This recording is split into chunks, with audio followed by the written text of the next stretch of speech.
गुरु ब्रह्म महिमा अलेख शरण। नमस्कार दर्शक वृंद, आपण मानंकु आजिर राशिफल कार्यक्रम मु एस कुमार स्वागत जनाऊँगी। प्रतिदिन निजर राशिफल जानिबा पाई गुरुकृपा यूट्यूब चैनल को सब्सक्राइब करंतु और पाखरे थिबा बेल आइकन को प्रेस करी ऑल नोटिफिकेशन ऑन करी दियंतु, जहा फଳରେ आमे जेतेबेले वीडियो अपलोड करिवो प्रथमे आपण वीडियो देखि पारिबे।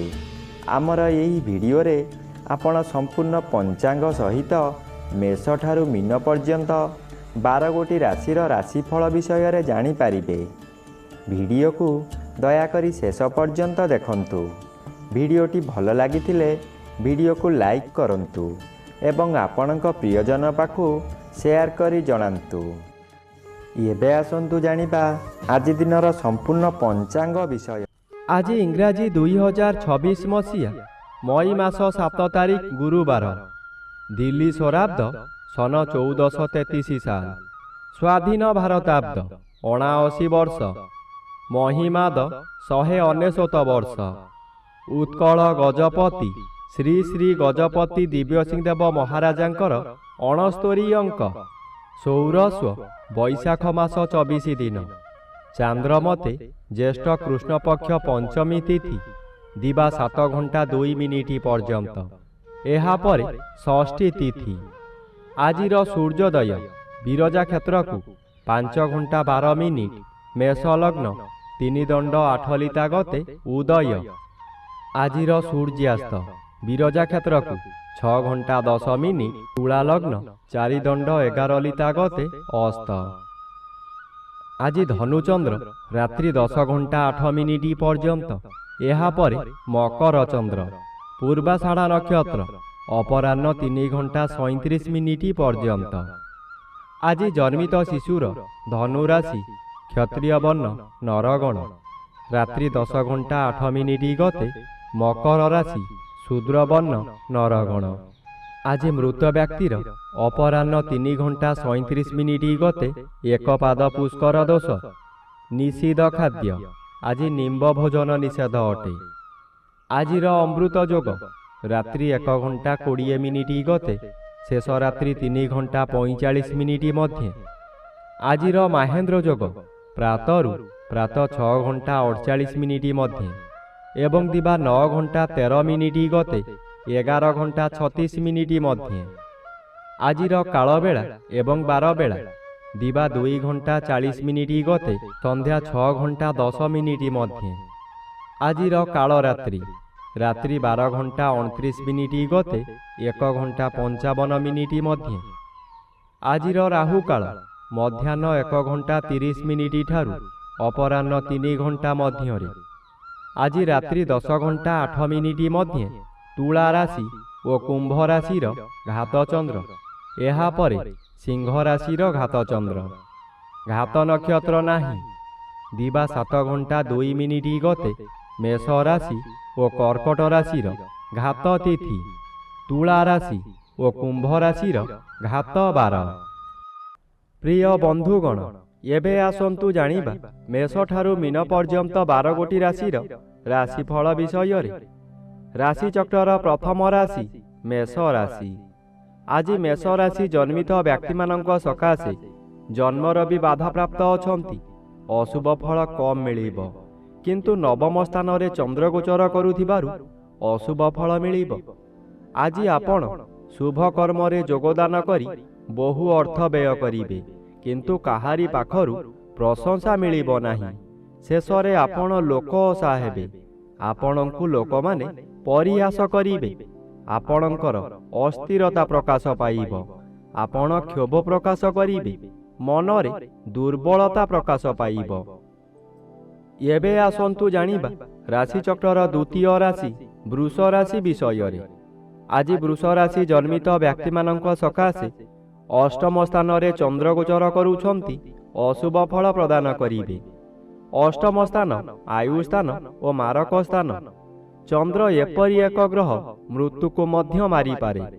चंद्र अष्टम रे भ्रमण करुथिबा समय रे बहु दुर्घटना मध्य घटाई पारे, ताहा मानसिक हेउ किंबा शारीरिक।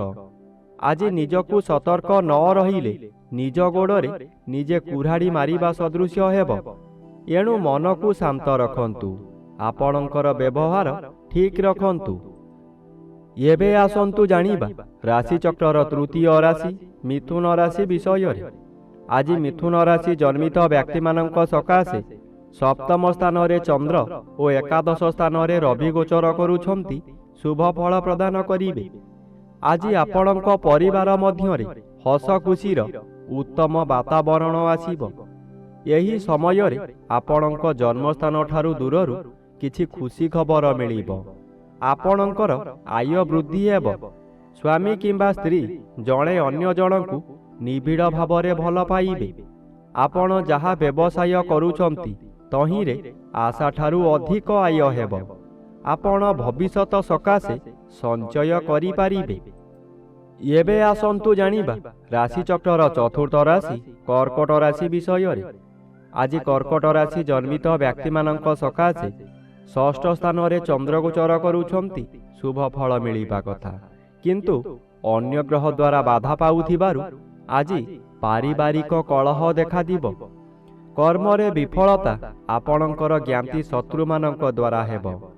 ଆପଣ ପ୍ରତ୍ୟେକ ସ୍ଥାନରେ ଅପମାନିତ ହେବେ। ଆଜି ଅର୍ଥ ସକାଶେ କାହା ସହିତ ଯୁକ୍ତିତର୍କ ହୋଇପାରେ।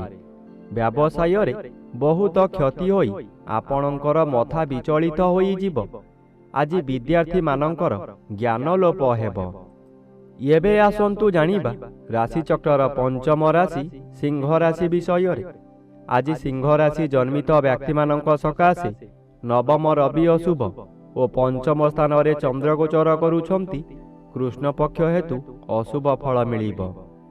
ଆଜି ଆପଣଙ୍କର ମନ ଅସ୍ଥିର ରହିବ। କଥା କଥାକେ ଆପଣ ରାଗିଯିବେ।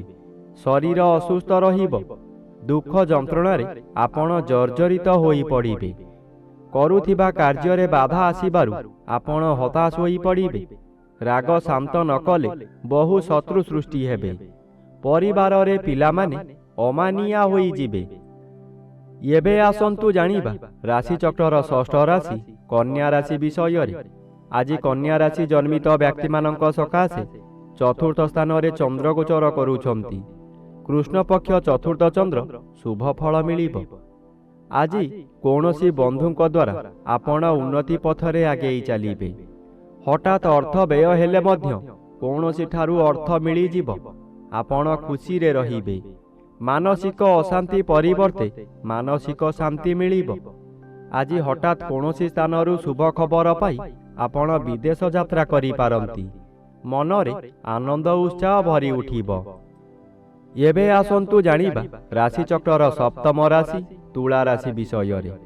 ଆଜି ତୁଳା ରାଶି ଜନ୍ମିତ ବ୍ୟକ୍ତିମାନଙ୍କ ସକାଶେ ଘାତଚନ୍ଦ୍ର ଭୋଗ ହେଉଛି।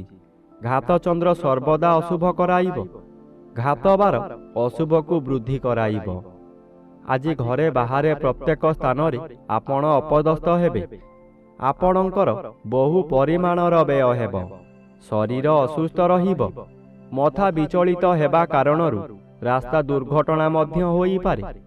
ଆଜି ଆପଣ ନିଜ ମନକୁ ଶାନ୍ତ ନ କଲେ ନିଜକୁ ନିଜେ ଦଣ୍ଡ ଦେଇ ହଇରାଣ ଓ ଲୋକହସା ହୋଇପାରନ୍ତି। ଏବେ ଆସନ୍ତୁ ଜାଣିବା ରାଶିଚକ୍ରର ଅଷ୍ଟମ ରାଶି ବିଛା ରାଶି ବିଷୟରେ। ଆଜି ବିଛା ରାଶି ଜନ୍ମିତ ବ୍ୟକ୍ତିମାନଙ୍କ ସକାଶେ ଦ୍ୱିତୀୟ ସ୍ଥାନରେ ଚନ୍ଦ୍ରଗୋଚର କରୁଥିବାରୁ ଅଶୁଭ ଫଳ ମିଳିବ। ଆଜି ଆପଣଙ୍କ କାର୍ଯ୍ୟକୁ ବନ୍ଧୁମାନେ ସମାଲୋଚନା କରିବେ। ଦ୍ୱିତୀୟ ଗୃହ ଧନ ଗୃହ ଓ ପରିବାର ଗୃହ ହୋଇଥିବାରୁ ଆପଣଙ୍କର ନିଜ ଲୋକମାନେ ଶତ୍ରୁତା କରିବେ। ବହୁ ଅର୍ଥ ବ୍ୟୟ କରାଇ ଆପଣଙ୍କୁ ବର୍ବାଦ କରାଇଦେବେ। ଆପଣ ହତୋତ୍ସାହ ହୋଇପଡ଼ିବେ। ଏହି ସମୟରେ ପିଲାମାନେ ଆପଣଙ୍କର ନିର୍ଦ୍ଦେଶର ବିପରୀତ କାର୍ଯ୍ୟ କରି ବହୁ ସ୍ଥାନରେ ଆପଣଙ୍କୁ ଅପମାନିତ କରିବେ। ଏବେ ଆସନ୍ତୁ ଜାଣିବା ରାଶିଚକ୍ରର ନବମ ରାଶି ଧନୁ ରାଶି ବିଷୟରେ। ଆଜି ଧନୁ ରାଶି ଜନ୍ମିତ ବ୍ୟକ୍ତିମାନଙ୍କ ସକାଶେ ଶ୍ରୀଚନ୍ଦ୍ର ଗୋଚର କରୁଥିବାରୁ କେତେକାଂଶରେ ଶୁଭ ଫଳ ମିଳିବ। ଆଜି ଘରକୁ କୌଣସି ଅତିଥି ଆଗମନ କରିପାରନ୍ତି। ଗୃହରେ ଖାଇବା ଧୁମଧାମ ହେବ। ନୂତନ ବସ୍ତ୍ର ଆଭୂଷଣ ବ୍ୟବହାର କରିବେ। ଆଜି ଯଦି କୌଣସି ସ୍ଥାନକୁ ଯାତ୍ରା କରିବାର ଅଛି ତେବେ ସ୍ଥଗିତ ରଖନ୍ତୁ। ପଶୁ କ୍ରୟ ବିକ୍ରୟ କରନ୍ତୁ ନାହିଁ। ଖରିଦ କରିଥିବା ପଶୁ ନଷ୍ଟ ହୋଇଯାଇପାରେ। ଆଜି ଦିନରେ ଗୃହାରମ୍ଭ କିମ୍ବା ଗୃହ ପ୍ରତିଷ୍ଠା କରନ୍ତୁ ନାହିଁ। ଏହା କଲେ ଜୀବନ ସାରା କଳହ ଲାଗି ରହିବ। ଏବେ ଆସନ୍ତୁ ଜାଣିବା ରାଶିଚକ୍ରର ଦଶମ ରାଶି ମକର ରାଶି ବିଷୟରେ। ଆଜି ମକର ରାଶି ଜନ୍ମିତ ବ୍ୟକ୍ତିମାନଙ୍କ ସକାଶେ ଦ୍ୱାଦଶ ସ୍ଥାନରେ ଚନ୍ଦ୍ର ଗୋଚର କରୁଛନ୍ତି। କୃଷ୍ଣ ପକ୍ଷରେ ଦ୍ୱାଦଶ ଚନ୍ଦ୍ର ଶୁଭ ଫଳ ଦିଅନ୍ତି। ଆଜି ଆପଣଙ୍କ ପରିବାର ମଧ୍ୟରେ ଶାନ୍ତି ଆସିବ। ସ୍ୱାମୀ ସ୍ତ୍ରୀଙ୍କ ମଧ୍ୟରେ ପୂର୍ବରୁ ଥିବା ମାନ ମନାନ୍ତର ଆପୋଷ ବୁଝାମଣାରେ ତୁଟିଯିବ। ଦ୍ୱାଦଶ ଚନ୍ଦ୍ର ବିଦେଶ ଯାତ୍ରା କରାଇପାରେ, କିନ୍ତୁ କୃଷ୍ଣ ପକ୍ଷରେ ଗଲେ ଶୁଭ ଫଳ ନିଶ୍ଚୟ ମିଳିବ। ଆପଣଙ୍କର କାର୍ଯ୍ୟ ସଫଳ ହେବ। ଏହି ସମୟରେ ଧର୍ମ କାମ କରି କିଛି ଧର୍ମ ସଞ୍ଚୟ କରିପାରନ୍ତି। ଏବେ ଆସନ୍ତୁ ଜାଣିବା ରାଶିଚକ୍ରର ଏକାଦଶ ରାଶି କୁମ୍ଭ ରାଶି ବିଷୟରେ। ଆଜି କୁମ୍ଭ ରାଶି ଜନ୍ମିତ ବ୍ୟକ୍ତିମାନଙ୍କ ସକାଶେ ଘାତଚନ୍ଦ୍ର ଓ ଘାତବାର ଭୋଗ ହେଉଥିବାରୁ ଅଶୁଭ ଫଳ ମିଳିବ। ଆଜି ଆପଣଙ୍କ ଆୟ କ୍ଷେତ୍ରରେ ପ୍ରତିବନ୍ଧକ ଆସିବ। ଯେଉଁ କାର୍ଯ୍ୟ କରି ଆପଣ ଭଲ ଦୁଇ ପଇସା ରୋଜଗାର କରୁଥିଲେ, ସେହି କାର୍ଯ୍ୟ କରି ଆପଣଙ୍କୁ ବହୁ କ୍ଷତି ସହିବାକୁ ପଡ଼ିବ। ବନ୍ଧୁମାନେ ଆପଣଙ୍କୁ ବିରୋଧ କରିବେ। ପରିବାରରେ କେହି ସହଯୋଗ କରିବେ ନାହିଁ। ହତାଶ ହୋଇ ଦରିଦ୍ର ପଞ୍ଚାକ୍ଷର ମନ୍ତ୍ର ଜପ କରିବା ବ୍ୟତୀତ ଅନ୍ୟ ଉପାୟ ନାହିଁ। ଏବେ ଆସନ୍ତୁ ଜାଣିବା ରାଶିଚକ୍ରର ଦ୍ୱାଦଶ ବା ଶେଷ ରାଶି ମୀନ ରାଶି ବିଷୟରେ। ଆଜି ମୀନ ରାଶି ଜନ୍ମିତ ବ୍ୟକ୍ତିମାନଙ୍କ ସକାଶେ ଦଶମ ଚନ୍ଦ୍ର ବାଧାପ୍ରାପ୍ତ ଅଛନ୍ତି। ଅଶୁଭ ଫଳ ପ୍ରଦାନ କରିବେ। ଆଜି ଆପଣଙ୍କ କର୍ମକ୍ଷେତ୍ରରେ ବାଧା ଆସିବ। ଆପଣ ଯାହା ସହଜ ବୋଲି ଭାବୁଥିଲେ ତାହା ବହୁ କଷ୍ଟକର ହେବ। ଆପଣଙ୍କ କାମରେ ଡେରି ହେବ, ଯାହାଦ୍ୱାରା ଅଧିକାରୀମାନେ ଅସନ୍ତୁଷ୍ଟ ହେବେ। ଆପଣଙ୍କ କାମରେ ଅନ୍ୟମାନେ ତ୍ରୁଟି ଖୋଜିବେ। ଏହି ସମୟରେ ସତର୍କ ଭାବେ କାମ କରିବା ଓ ଧୈର୍ଯ୍ୟ ରଖିବା ଆବଶ୍ୟକ।